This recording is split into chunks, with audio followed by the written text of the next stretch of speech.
And Sam once met Amanda Peet, I believe. And that is true. So strange. Was it Amanda Peet? It was, yeah.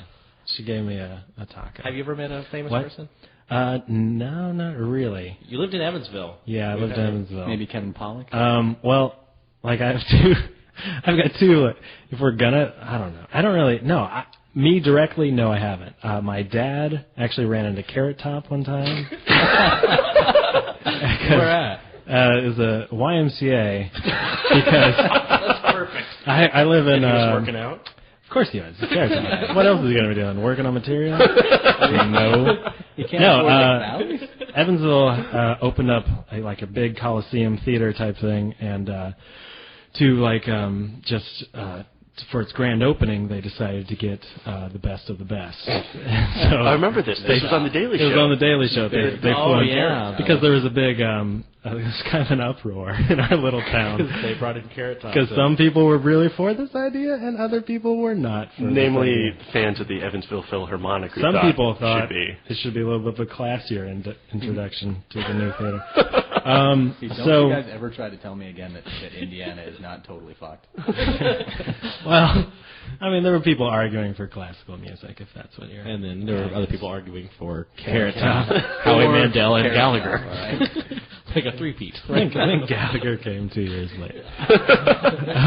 Actually, Gallagher, too. It wasn't a huge story, but basically he was kind of like standing in the middle of the elevator with his arms kind of like in that kind of like the buff guy's pose.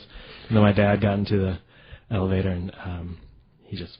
Carrot Top wouldn't move over. So my dad kind of like just kind of gave him like a confused look, and then kind of like just stood off to the side of him, and just looking at him. So he was like smack dab in the middle of the elevator. Yeah, posing. Like in the sort of basically he's doing a little Superman pose, and like the doors open, and my dad's just like, "Oh, is Carrot Top posing by himself in an elevator?" And so that's the end of that story. And the other, if Carrot Top is just really nervous around people, and that's how he came up with all this crap, he's just like that manic, like, I gotta entertain. Booby traps.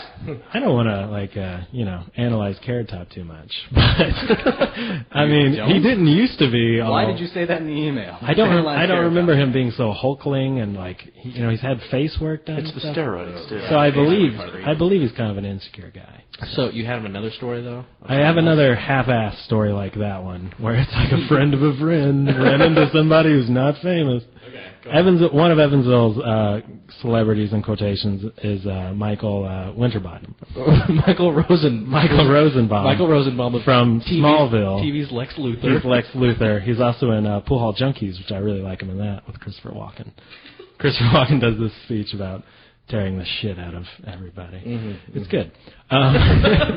Basically, no, listen. I don't even know if it's cool to tell this story, because this happened to my girlfriend. Every time it seems that he's in town, Michael Rosenbaum, and he runs into my girlfriend anywhere, he always sort of doesn't remember that he's run into her before, and then he hits on her and asks her. And so, yeah. Well, how does he hit on her? I didn't. It's one of those things where I don't think she gave me direct quotes. I don't know if that was for my protection or not. But one time he put his number in her phone. Really sleazy. Yeah, it's bold. But then he handed it back to her. He didn't put the name in, so I believe she put just Lex or something like that. So sexy. So, but I guess he's done it 4 times or something like that, because he keeps on. Either he's forgetting or he's not letting on. I guess she is his type. She's kind of a. Is he her type? She's more of a Tom Welling fan, actually. It's a good thing I don't live in the hometown of Tom Welling, because boy, I would be screwed. So where does this always happen at? What? I don't. Just bars that no one else is going to know. Because there's only 2 bars that anybody goes to. Well, it's those 2 bars. So Hammerheads and the Fox and the Hound. Fox and the Hound. And okay, I'll just fill out this story. Well, here's the problem: is someone else told me this story, so it's a secondhand version of it. Okay. So I don't know. Like your girlfriend didn't tell you the story? No, she told me. I'm going to be concerned about that. It's like, I saw it on an interview with Conan. Rosenbaum with security. No, I mean, I don't know if it's. That's a great story that he like keeps coming into town because he's actually from Newburgh, which is like right outside. He like apparently he always takes like he goes to the two bars, one of the two bars, but he always takes like a limo. Yeah, stretch Hummer. Yeah, douchebag. No, I don't know. Like that's like the like best part of it. And then he's kind of like he's not like Don Mattingly. People love him; they go nuts, and he still lives in Evansville. People go crazy about Don Mattingly, but nobody's very impressed with TV's Lex Luthor. Well, some people are. Last time I was in town, he was doing the stretch Hummer, excuse me, and he just parked it right across from Hammerheads, which is this bar downtown.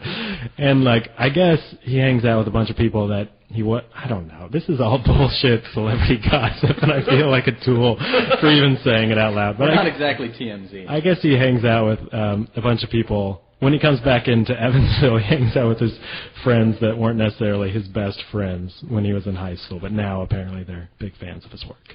Oh, and so what happened was I was leaving, and he was outside with like a huge group, and it's like I always see him with like 7 dudes is what it always is. And 7 dudes in a stretch Hummer. I think they're henchmen. Solomon Grundy. And so what happens is, because Scarecrow, Metallo, they're all there. Mr. Mix's business. Very good. Why does he have the Legion with him all the time?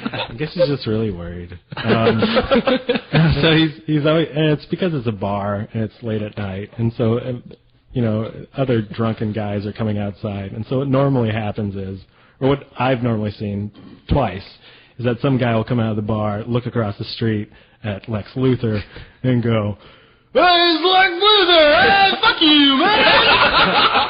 Hey, I'm Superman! Fuck you! Hey!" Something along the lines of that. It's not intelligent, but it is kind of funny when you see it. And so then, like,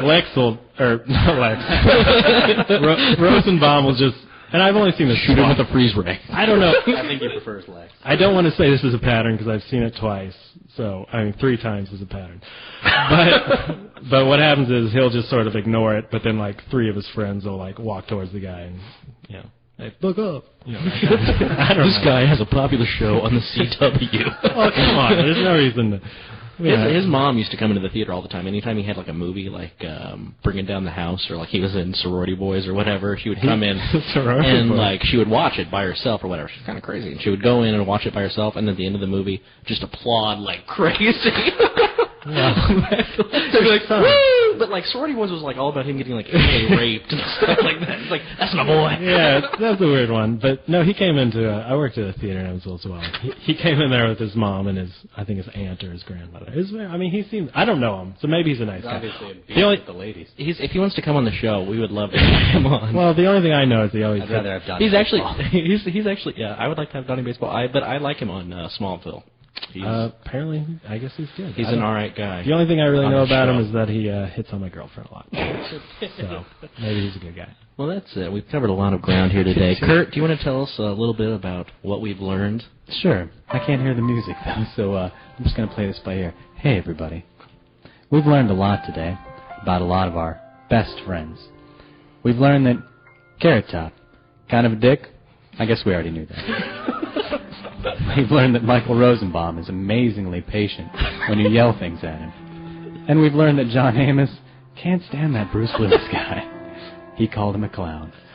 I'm really lost without the music here, and that's the more that I know, at least. All right, thanks. So from this week's Playing in Peoria, this is Dustin. I'm Evan. I'm Kurt. And special guest, Sam Priest. Sam Priest. 2008. You guys be careful out there.